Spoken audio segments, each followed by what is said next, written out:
Hello and welcome to Slate Money, your guide to the business and finance news of the week. My name is Felix Hammond. I'm at Bloomberg. I am joined this week, as ever, by Emily Peck of Axios. Hello, hello. And Elizabeth Spires of the New York Times. Hello. And we are being featured in Apple Podcasts' Learn Something New collection. So if you found us through Learn Something New, welcome. We're very glad that you're here.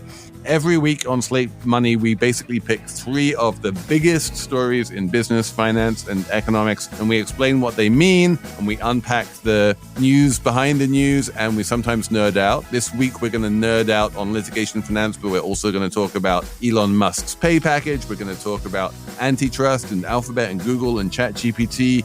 And to celebrate this new feature and to welcome our new listeners, we are offering an extended 2-week-long free trial of Slate Plus exclusively on Apple Podcasts. If you are a Slate Plus member, you get weekly members-only bonus episodes of Slate Money. This week, we have a whole bonus episode all about renewable energy and wind power and the fight between the Trump administration and this Danish company called Ørsted. So if you want to start your free trial now, just click Try Free at the top of the Slate Money show page on Apple Podcasts. If you're not an Apple listener, you can just head to slate.com/moneyplus to sign up and unlock these benefits wherever you listen. So welcome, and here's the show.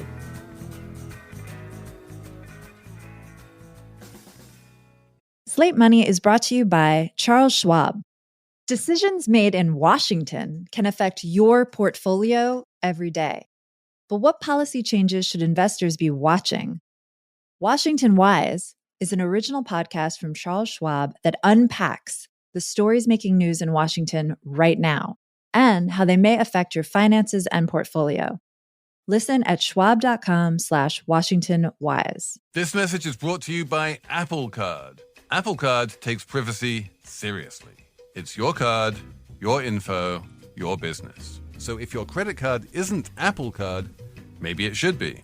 Subject to credit approval. Apple Card issued by Goldman Sachs Bank USA, Salt Lake City branch. Terms and more at applecard.com. So we normally leave the numbers round for the end in this show, but I think we're going to start with the biggest number that has caught all of the headlines this week, which is $1 trillion. Say that with your pinky in the side of your mouth like Dr. Evil, which is the headline value of the stock award, which has been mooted by a special committee of Tesla's board, which is 2 women, that they want to pay Elon $1 trillion, assuming he meets various goals, which, let's be honest, he probably won't meet. But it's a very large number, and it's so enormous that it wonderfully manages to dwarf the $30 billion pay that they just voted to give him for like his prior performance. And suddenly like 30 billion seems positively reasonable in the context of 1 trillion. Help me conceptualize. No, really, help me conceptualize $1 trillion.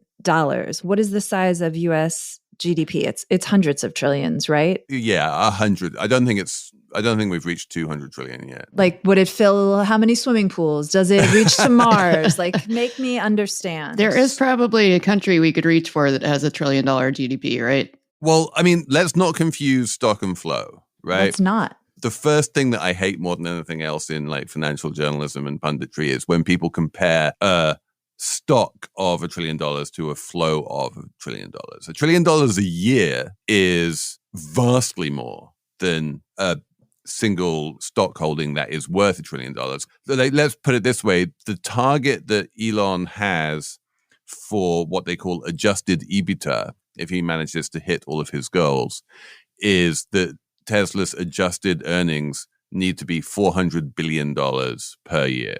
Right now, like to put that in context, Tesla's adjusted EBITDA is somewhere in the region of $15 billion a year and falling. So that would be a massive increase in cash flow. But even if he hits all of these goals and gets $1 trillion award, Tesla isn't making anything close to $1 trillion per year, even in earnings. So the $1 trillion is the value of the stock because he has to reach certain market cap goals as well. And in order to get the full $1 trillion, the market cap of Tesla would have to reach $8.5 trillion, which is, more than Meta and Microsoft and Alphabet combined. It's double what Nvidia is worth right now, which is the most valuable company in the world.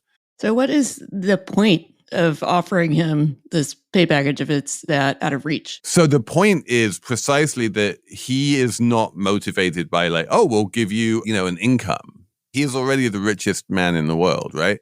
And so what he is motivated by is crazy audacious goals. And the last pay package in 2018 was equally audacious. It felt as unrealistic then as this one does now. And he met it. And he ended up meeting all of those goals. Right. So it's audacious and it's wild and no one really believes it's possible, but that's what they said last time. And so he is going to be motivated, is the idea, to hit these goals. And also, most importantly, this is the way to give him the 25% shareholding in Tesla that he has always said that he requires in order to stay at Tesla and have the requisite degree of control. He's always said that if he doesn't get his more stock in Tesla, then he's not invested enough in Tesla to care, and he'll spend more time on, XAI or Neuralink or whatever other Mars colonization hobby he has. I guess I'm surprised a little bit that they are this desperate to incentivize Elon Musk to stay at Tesla at this point, because we know that Tesla isn't doing very well this year because of Elon Musk. In Europe specifically, Tesla sales are down quite a bit because more than half in Germany. And But let's be clear about this. The job of the board of directors is not to make sure that Tesla sells a lot of cars in Germany. The job of the board of directors is to maximize shareholder value for the shareholders of Tesla. And Tesla is worth, give or take, $1 trillion right now. And in terms of shareholder value, in terms of the amount that the shares are worth, in terms of the amount that the company is worth, Elon is completely irreplaceable. Compare Tesla to any other car company, it's worth, it's worth more than all of the other car companies in the world combined, basically, right?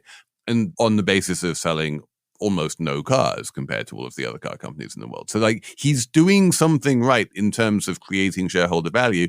And it kind of stands to reason that if he were to leave, then Tesla would start trading like a car company instead of some kind of Elon meme stock. And it's only the fact that it's trading like an Elon meme stock that's giving it any value. Well, but he also more recently has destroyed shareholder value. So how to... No, he hasn't. This is exactly what I'm saying, is that the stock is trading at $350 a share. It's worth $1 trillion. It's massively valuable. I don't see a lot of destruction of value there. Actually, the stock is up as we're speaking on Friday morning. It's up about almost 5% on this news, which is kind of wild to me. Elon has undoubtedly hurt Tesla's revenues, but I don't think you can make the case that he's hurt its share price. That is so interesting. Its peak this year, though, was, let's see.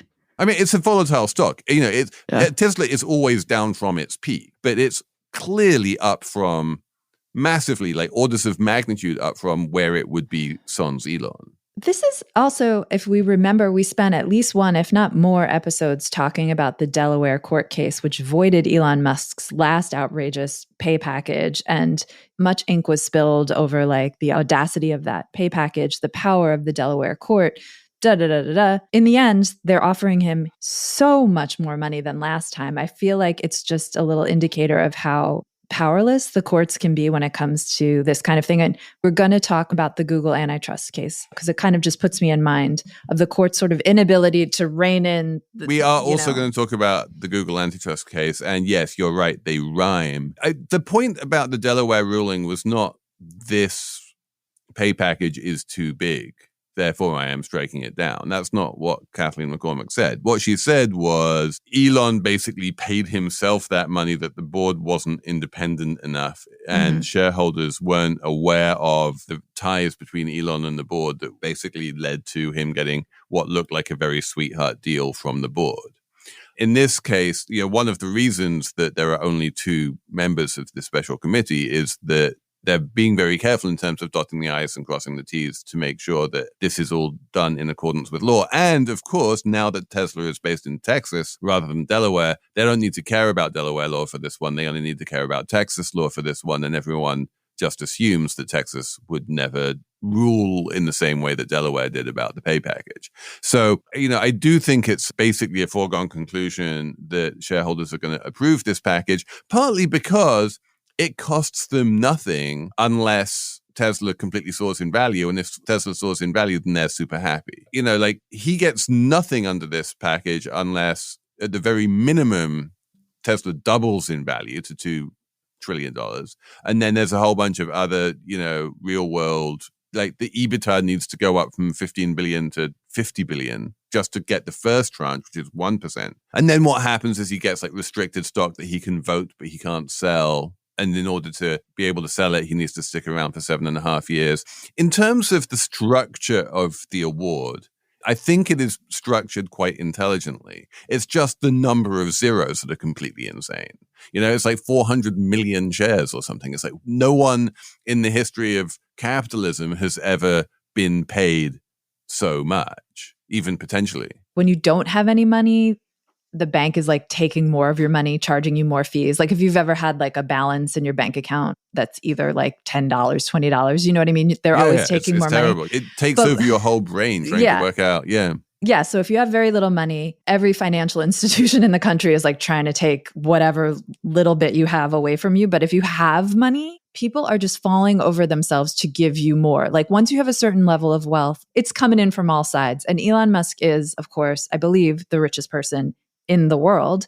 And so the rule is ever more hyper true for him, that he is just being given more and more and more money, or the potential to have more and more money. This is super interesting because he's actually kind of unique in that he's the only ultra rich centi-billionaire that I can think of who cares about his pay package and wants to get paid. Yeah. Right. The rest of them get $1 in salary. Yeah, exactly. Jeff Bezos, Mark Zuckerberg, Sergey Brin, Larry Page, Bernard Arnault, you name it. All of them are I own my company, and then if the company goes up in value, I get rich. But they're not twisting the arm of the board saying you've got to give me a massive pay package for doing my job as CEO because I'm already incentivized because I own so much of the company. This is strange. But it's very in keeping with his personality and ego. He enjoys being the richest man in the world. And if you could make him 10 times richer, he would consider that bigger bragging rights. I think he's just motivated by stuff like that in a way that other people aren't. I think you're right to a certain extent that part of it is just he likes being the richest man in the world and having that bragging right. But I do think another part of it is that he genuinely, insanely, but genuinely considers his entire life's project to be to colonize Mars. The build-up for that, I was this is going to be a deep, psychological something. Yeah, there's going to be a big theory that we've never heard before. But no, he really does look at all of these companies and all of the stuff that he's doing as means to an end. And the end is not being rich. The end is colonizing Mars. And if you want to colonize Mars, then $100 billion, large sum as it is, doesn't get you very far. Being a trillionaire is something that might actually come in handy if you want to colonize Mars. Well, if you want to colonize Mars, it makes no sense to run Doge and then just destroy all the federal infrastructure that helps with research around that. So that's a good point. Yeah, maybe. No one has ever said that this man is internally consistent, but I do think that is why he wants to become, an order of magnitude richer than he already is. I don't think there's any other reason why you need or want that. I don't think he's that principled. Jeff Bezos famously an interview to Matthias Döpfner once, and Bezos was at that point probably around that rich. And he just comes out and says, I have so much money that the only thing I can really spend it on is space exploration. So that's why I'm doing Blue Origin, because what else is there to spend money on other than curing space? Cancer, ending poverty? $1 billion, I think people have become numb to it. Right. $1 billion is how many millions of dollars, Felix? Help me with that. 1,000. $1,000 million. Anyone would be happy with $1 million. Like, to think about $1 trillion, $1,000 billion, like that is inconceivable to me. So Elon Musk and I think Adam Neumann are the two people who have sort of come out and basically said, yeah, I want to be the world's first trillionaire. But like, I'm old enough to remember when, Apple hit $1 trillion market cap for the first time, which means that all of the shareholders of Apple in the entire world, if you took out all of their shareholdings together, it was worth $1 trillion. And everyone's like, holy moly, that's crazy, $1 trillion company. But $1 trillion company, we've kind of got our brains around that at this point. There are 4 or 5 of those. But $1 trillion individual is wild. $1 trillion company, I knew we could argue about it, but has value for the society, for the U.S. economy, for the economy writ large. It's employing people, right? It's making a product that people value. But $1 trillion person is not offering value to the economy, the society, anything. It really is just a question of wealth allocation. Like NVIDIA is worth $4 trillion, right? Which means that if you add up the wealth of all of the NVIDIA shareholdings, of all the NVIDIA shareholders in the world, it comes to $4 trillion. If Jensen Huang owned 25% of NVIDIA, then he would be a trillionaire. He doesn't, so he isn't. But, conceptually speaking, it's just a question of like how that NVIDIA stock is distributed among NVIDIA shareholders. And if you distributed it in a slightly different way, and probably if Jensen Huang had really wanted to retain massive control over NVIDIA and been more Elon-like, he might have been able to retain a 25% shareholding. Who knows? But that's like how you become a trillionaire, is by owning, what in Elon's case, like a 12% stake in a $8.5 trillion company. Well, right now, according to the Wall Street Journal, his wealth is at $423 billion. So he's basically poor. Good luck to him. And I hope he's okay. I don't know. He's always shitposting on X. It's hard to tell. I just want to do a little bit of mathematics here, because he famously basically gives $30 million to each baby he secretly sires just to make sure that the baby is fine. I feel like 30 million is a sensible amount of money to give a baby as a birthright. It'll set you up for life. It's all you really need. That's like when I was born, people gave us like $100 little bonds they used to print, I remember when I turned 18, my dad was like, here are your bonds. And he's worth how much these days? 435 billion? 423 billion. And then if you divide that by 30 million. He's using his calculator. I'm using my calculator. Jessamine should find some music for this, like beep, boop, beep, boop, beep, boop. He could have 10,000 babies, give them $30 million each, and still have billions left over. Let's not give him ideas.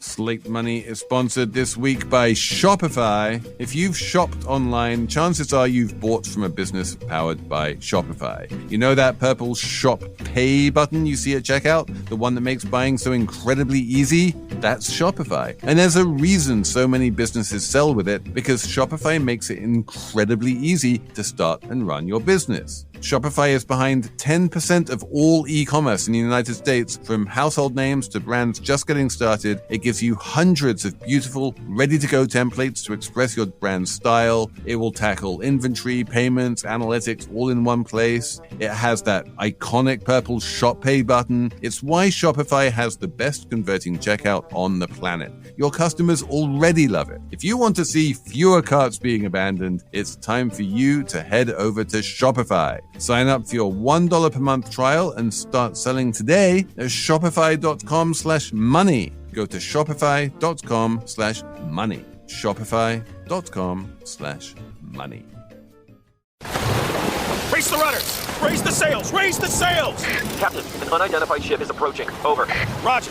Wait, is that an enterprise sales solution? Reach sales professionals, not professional sailors. With LinkedIn ads, you can target the right people by industry, job title, and more. Start converting your B2B audience today. Spend $250 on your first campaign and get a free $250 credit for the next one. Get started today at linkedin.com/campaign. Terms and conditions apply.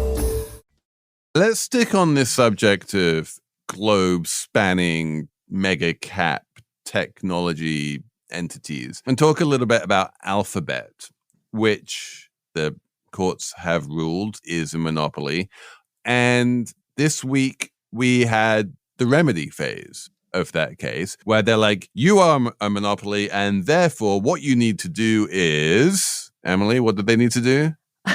It's like, you have been convicted of murder and you need to say you're sorry, basically. And share your murdering tactics with other competitor murderers. Tell other people how you do the murder. So Judge Mehta told Google it could no longer require exclusivity if it made Apple or another tech company make its Chrome browser the default browser. Or its search engine, the default search engine. Or its search engine, the default search engine. It couldn't require them to only use that search engine or browser, but it could still get paid gobs and gobs of money for giving Apple or another company the right to use Google search as its default search. I don't think I said that in a very clear way, honestly. Basically, if you open up the default web browser on your phone, on your iPhone, which is Safari, and you type a search term into the Safari bar, what Safari does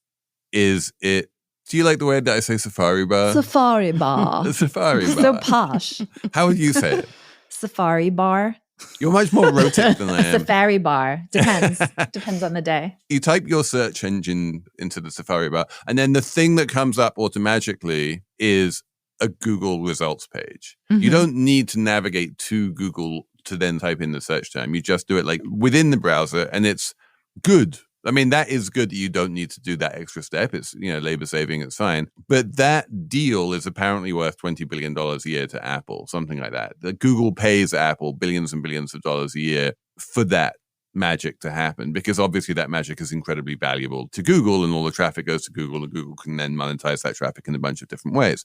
And I think the ruling is basically saying, you can't force Apple to make Google the only option. You have to allow them to offer other search engines that people can choose instead. But who is going to do that? Doesn't make any sense. That doesn't make any sense. You have a default. You want to search something on your iPhone, your Safari comes up, you press search. Like, what is it going to say? Like, do you want to search on a different search engine? No. Yeah, it's going to give you the option. Same. Like, Apple is going to be like, do you want to switch to Bing? No. And no one is going to want to switch to Bing. They're going to bury that option in the preferences. It's going to take like 50 clicks to get there. It's going to be just like having to unsubscribe from something. They're not going to make it easy. It's basically like the judge is like, keep doing what you're doing, but just don't do it as clearly as before. That's what it seems like to me. Yeah, it's definitely a slap on the wrist. And the interesting thing about this ruling is that the judge was very, very cognizant of the fact that it's a slap on the wrist, and he's not really imposing much of a remedy. And his stated reason is super interesting, which is basically the remedy has already arrived. The remedy is ChatGPT. The remedy is AI. What we want as a matter of public policy is for Google to face competition. And there's not much I can do to force Google to face competition, because there is not much competition in search. Like, there's no number 2 search engine which has any meaningful market share. But that's okay, because even though I'm kind of incapable of constructing a decent remedy that would solve the problem, the market has come up with a remedy that has solved the problem in the form of ChatGPT and other AI chatbots, which are doing a very good job of competing with search. And so, hey, isn't this handy? I don't need to do anything because the market's already done it.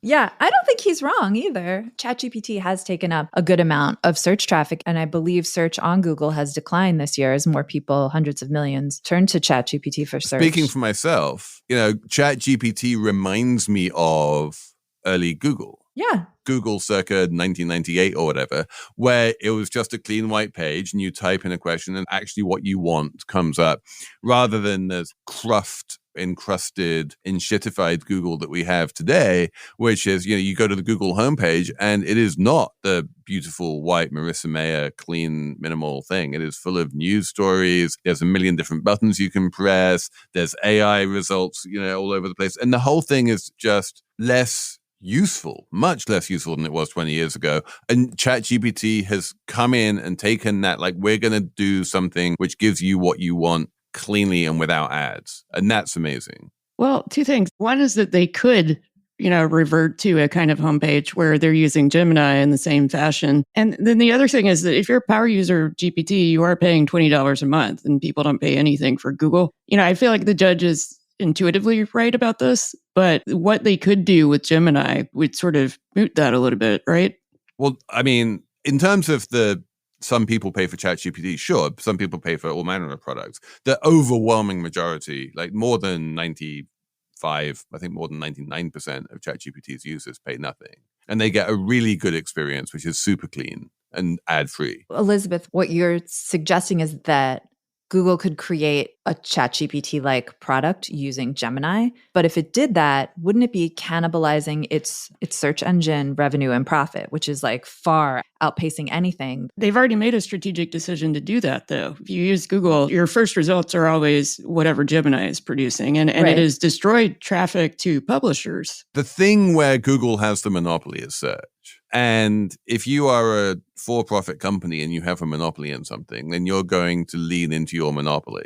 And yes, they are doing AI and they're talking a lot about AI and they have this thing called Gemini that no one really believes is the world's best AI. And it gives results that are kind of not particularly reliable. And one of the reasons why they didn't roll this out years ago, which they could have done because they bought DeepMind, they had the technology, is precisely because they always consider themselves to be this company that was devoted to giving people true information. And then ChatGPT made them realize that no one cares about what's true anymore.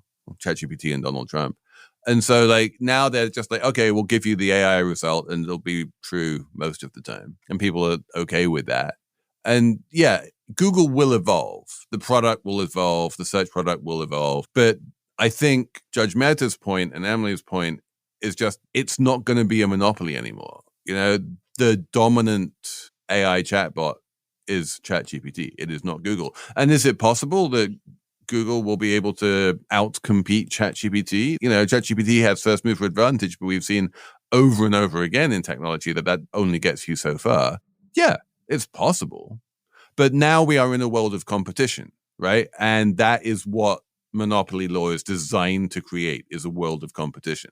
And so what the judge is saying is okay, now we're competing. There was a monopoly, now we're competing, so problem solved. All the anti-monopoly groups, they were very upset, blasting the ruling. We said, slap on the wrist, blah, blah, blah. So, I mean, is it enough to just be like, well, problem solved, the free market solved it, and we don't need to do anything? This company was allowed to have a monopoly for whatever it was, 20 years, and, good on them.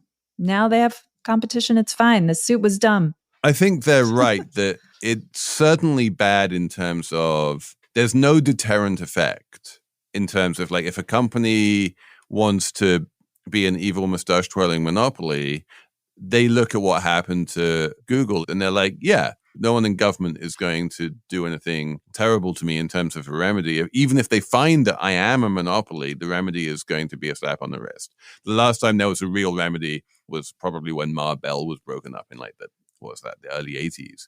So I think that point is well taken, that, this doesn't deter people from monopolistic practices. But by the same token, it's really, really hard for me to even conceptualize a remedy that would have worked and that would have created real competition.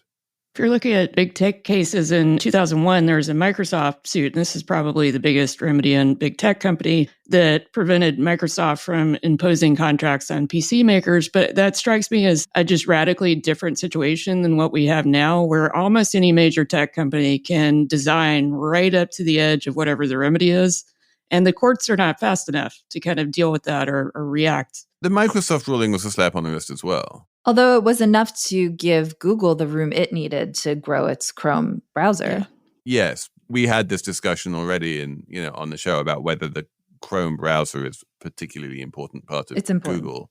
But it's open source. Anyone can create their own Chrome browser. The reason why it's valuable is because it links into all of the other bits of Google. Yeah, but the Microsoft antitrust case, I think, is considered successful in that it opened the door for Google to compete and then build and grow its monopoly. So maybe one day we'll look back on this ruling and be like, this was successful because it let ChatGPT build and grow its monopoly. And when we log into the chat to record Slate Money from my retirement home in 20 years, we can talk about ChatGPT and its, antitrust case that was filed by the bots that run the US government.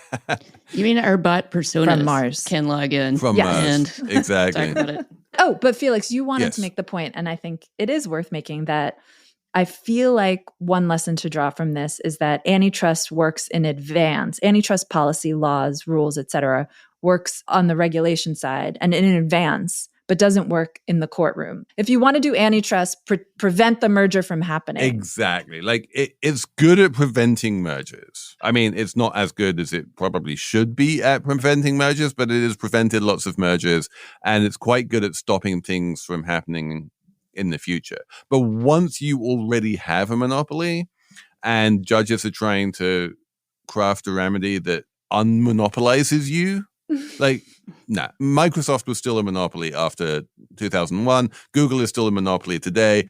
Probably ChatGPT is going to become a monopoly. As long as you grow into becoming a monopoly rather than buy your way into monopoly via acquisition, it seems really hard for the monopoly authorities to deal with that. We mentioned AT&T already, but and I need to brush up on my history to answer this question, but I'm hoping Felix will know the answer. But back in the Teddy Roosevelt times, when he was the trust buster, et cetera, he busted some trusts, right? Didn't he bust up some monopolies? So it used to work. So that's the thing, right? That back in the trust busting days when you had Standard Oil or you had, the railroads or whatever, it was entirely possible to break companies up on geographic ways. You'd be like, you get California, you get the Northwest, you get the South, you get the East, you get these different regions. And that's what they did to AT&T as well. They broke it up into regional companies. Mm-hmm. And so what used to be one company then became 7 or 8 or whatever. You can't do that with Google. Right. You can't have Google California and Google New York and you could actually, but it just doesn't make sense. It just doesn't make any sense.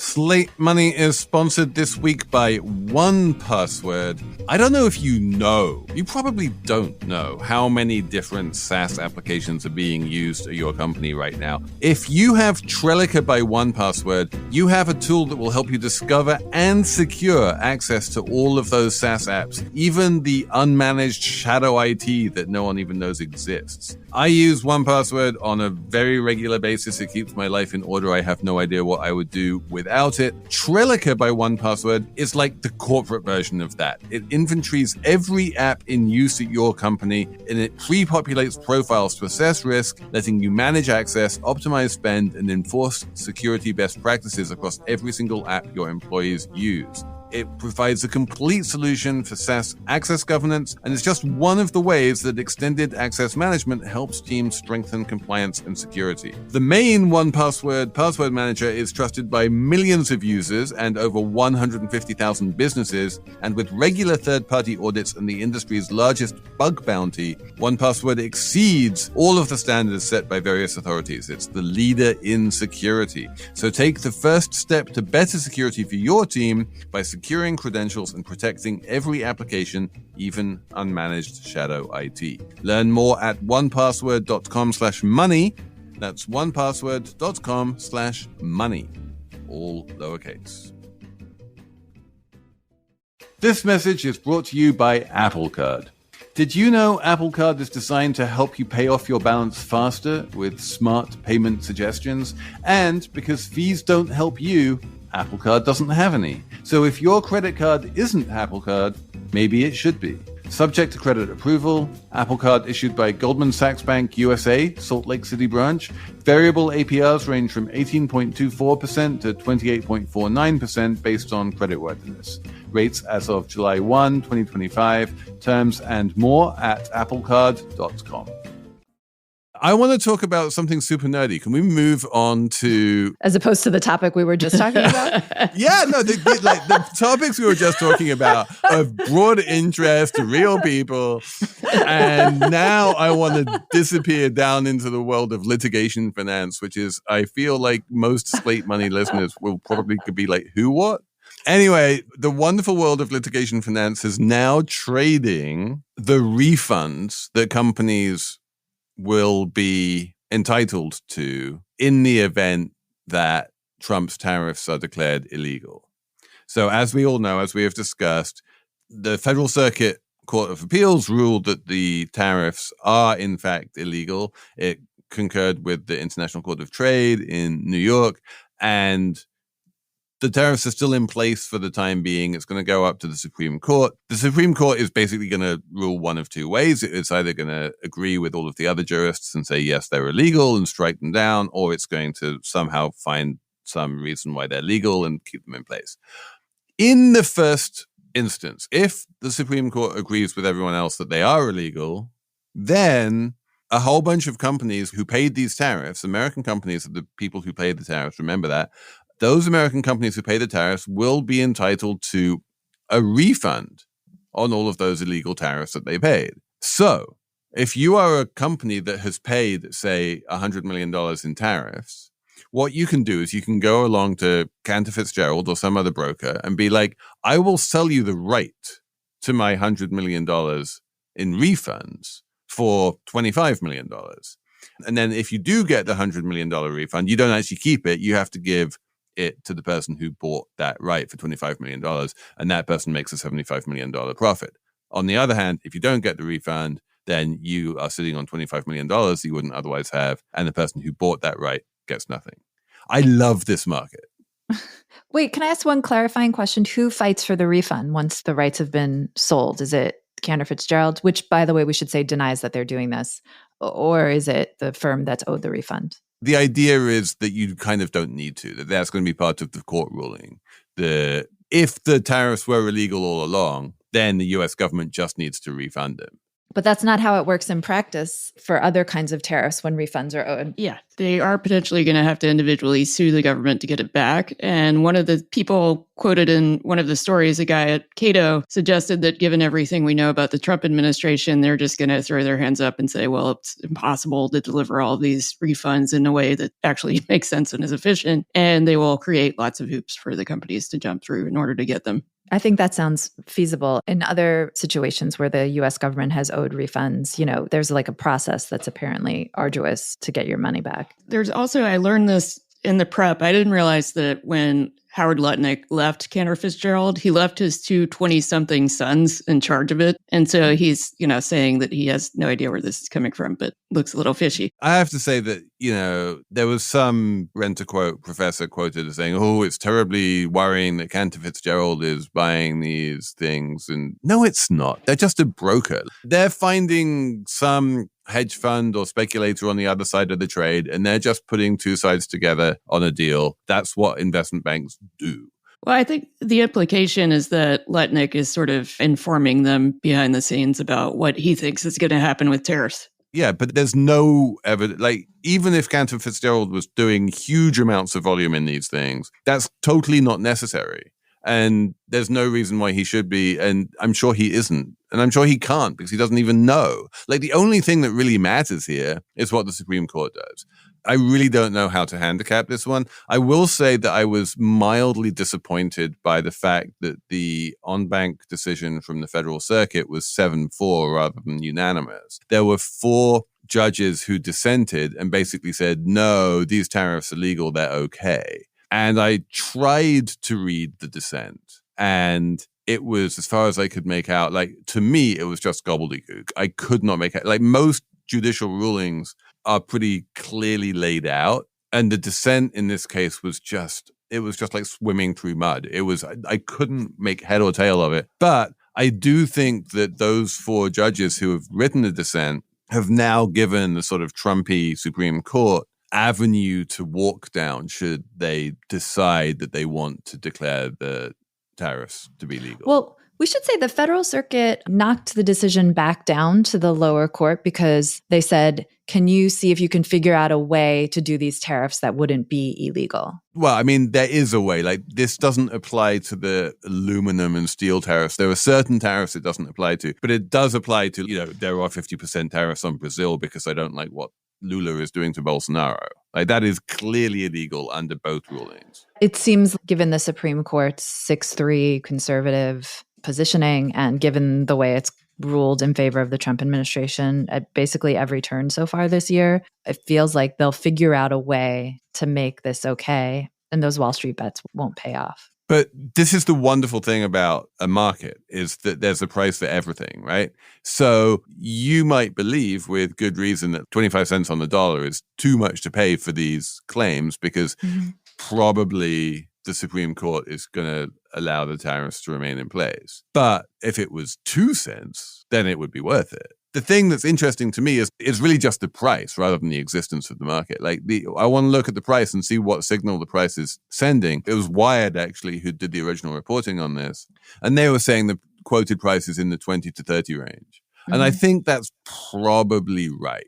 Let's say that there's like a 60% chance that the tariffs get upheld somehow by the Supreme Court. And then you add on another, you'll have to like make a risk-adjusted return. And as you said, it might be non-trivial to actually get the money, even if they are declared illegal. And eventually you get yourself down to 20 or 30. What's interesting to me also is that it's companies that are really making out here because they get to offset the tariff costs, because they pass those costs on to consumers. The latest estimate from Yale Budget Lab is like something like 60% of tariff costs are getting passed to consumers, right, in the form of higher prices. And then they get to sell these rights also to offset the costs. So the only people that I feel like are paying these freaking tariffs are consumers at this point. Everyone else is like, figure it out, workaround. Yeah, we don't get a refund. Where's my refund? We don't get a refund. I know like the president has said he's going to do some kind of like tariff check to people, but I don't think that's going to happen. Plus, I'm not sure that's a good idea, you know? And what I'm saying is unfair. I don't know. Boo. I don't like it. I don't like this. It's a Larry David voice. Why is this legal? Can you talk about how this works for other things besides tariff refunds? Like, are people selling? Let's say, to give a more salient example, let's say you're E. Jean Carroll and you have a $80 million judgment entered into court against Donald Trump in your favor. And Donald Trump, for various reasons, has not paid the $80 million. And you are getting on a bit in age and you want to enjoy a luxurious first-class lifestyle. What you can do, in theory, is sell your $80 million judgment to a litigation finance firm for, say, $40 million and be like, you fight it out with Trump and try and get the money. I'm going to go buy a private island somewhere. Yeah, that seems like a good use of it. So I guess it's okay. It just, in this case, it just kind of galling because it's like companies can offset their costs. They can pass them on to consumers. They can do this thing with litigation and selling the rights. But people are just, got to go to the store and buy their coffee, and it costs an outrageous amount of money. Shout out to the listener who emailed us about that. And it seems upsetting. Coffee and beef, Coffee and butter, I think somebody said. But that was imported butter. You don't need to import butter, people. You really don't. But I've heard that Kerrygold is very good. Irish butter is great. As someone who is increasingly, Irish these days, I will want, like, the French understand this better than anyone. The French, for good reason, are very proud of their butter. And they sneer at everyone else's butter. They sneer at American butter and British butter and Danish butter. Irish butter is the one butter that they rate. If you ask a French person, like, would you eat any butter other than French? They'll say no, unless it's Irish.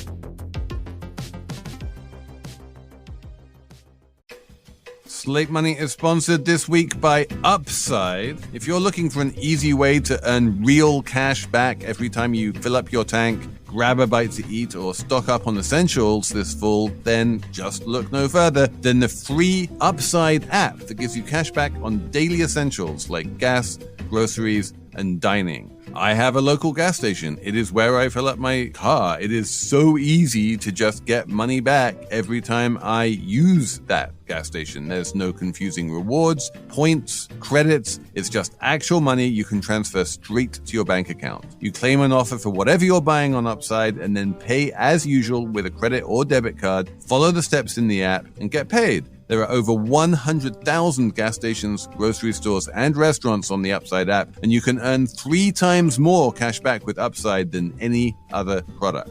Upside has given back already $1 billion to its users. To find out how much you could earn, download the free Upside app and use code SLATEMONEY to get an extra 25 cents back for every gallon on your first tank of gas. Download the Upside app and use code SLATEMONEY. That's Upside app and use code SLATEMONEY to learn how much you can earn. We should have a numbers round. Elizabeth, do you have a number? I do. Mine is $495, and that's dollars, and that's how much you can pay for a La Bling Bling, which is a bedazzled Labubu. Is this related to Naomi Osaka? Yes, it is. So there's an artist named Karen Rose Gold who bedazzled all of Naomi Osaka's Labubus, which she named after tennis people. So she has one called Billie Jean Bling, for example. Andre Swagasy. Yes, but you can get these yourself if you're willing to pay $495. I mean, that's a bargain because who doesn't want a bedazzled Labubu? I take it. I like how Elizabeth has become the Labu correspondent for Slate Money. I'm fascinated by it because also, if you've ever been into the Pop Marts that sell them, there are like a billion toys that are kind of Labubu-esque and just kind of like odd, and they're just like pieces of plastic. I don't understand why Labubu specifically, of all the range of stuff, could get popularized on TikTok. Whoever invented those is just won the lottery, basically, because it could have been anything else, you know? Well, it was Pop Mart. No, it was like an artist who sold the rights to Pop Mart. Yeah. Originally, it was art. Pop Mart's market cap has increased by $6 billion just as a result of Labubus, which amazing. Didn't you have a number recently on the fake Labubus, which are called Lafufus? Lafufus, which also go for a lot of money? The halo effect of Labubu is quite big and wide. Well, I was considering another number that was the price of a candle called The Fall of Rome, where basically the wax is shaped like the middle of Rome and you can watch Rome burn. Oh, that's fun. It was like, you know, a $25 candle. Somebody asked the creators what it smelled like, and they were like, we don't know. We didn't really care about the smell. We don't know. It went viral because the product description was very political. But yeah, my number is 0, which is a tariff number.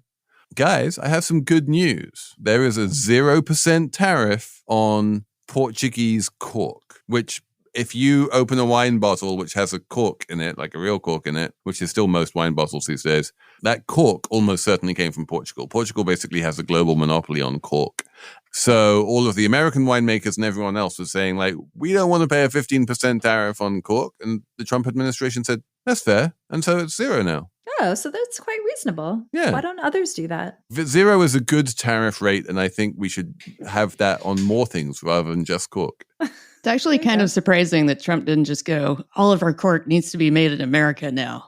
We need to make a cork factory. It's kind of wild the way that cork trees, you know, cork is made from the bark of cork trees. It's a wonderful renewable resource. You just peel off the bark and then the tree grows a new bark and then you peel off more bark and every time you peel it off, you can make corks out of the bark. But this only seems to work in Portugal. No one else has worked out how to do it. Huh. I don't know how to come back from that. So I'm just going to say my number. What's your number?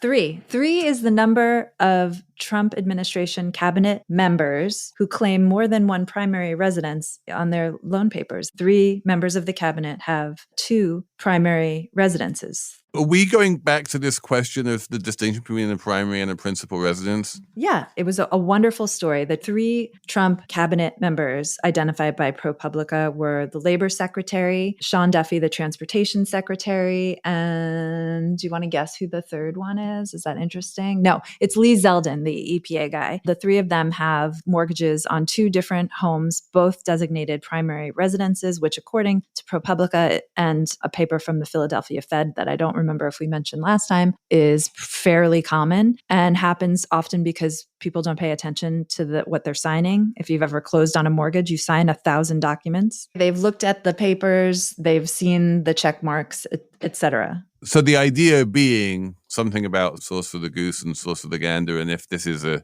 firing offense for Lisa Cook, then these 3 cabinet members should also be fired. Is that the idea? Yeah. If you are saying that this is really bad and it's fraud and it's a problem, then yeah, you should be going after everyone who does it. You shouldn't just be isolating certain people that coincidentally you want to be fired from other federal agencies. That's We should totally get the FHFA on this. I'm sure these cabinet members will be fired forthwith. No, the Trump administration said this was all cooked up by the left-wing media, et cetera, et cetera. And interestingly, ProPublica had help in doing its research from Hunter Brook. Do you remember Hunter Brook, Felix? Sam Koppelman. Yes. I'm low-key a fan of Hunter Brook, I have to say. And then my one postscript to the story from ProPublica, there is one member of Trump's cabinet that is so upright and so ethical that when he bought a second home in Hyannisport, Massachusetts, guess who? He signed a rider making it clear that he would be using this home as a second home. Who would that cabinet member be? Can you guess based on my use of Is it Hyannisport? RFK? Yes. Very good. I'm super fascinated by the Hunter Brook involvement because how do you monetize this scoop? What's the trade? Maybe it's just getting people like us to say Hunter Brook on this podcast. And it's like for marketing, basically, to get their name out there. Also, just partnership with ProPublica probably benefits them down the line. So. Yeah, for the work they need to do. Well, Sam, if you're listening, give me a ring. Let me know how you monetized. I'd be fascinated to find out. Everyone else, thank you for listening. Thank you for writing in on slatemoney@slate.com. We do have a Slate Plus podcast on wind power and Erstal and renewable energy and the fight about windmills and whether they cause cancer. Sorry, wind turbines, Emily. If you join Slate Plus in Apple Podcasts, you can get an Apple exclusive 2-week-long free trial. Just press try free at the top of the Slate Money show page in the app. Thank you to Jessamine, Molli, and Cheyna Roth for producing this show, and also Merritt Jacob for setting me up in the Brooklyn studio of Slate. And we will be back next week with more Slate Money.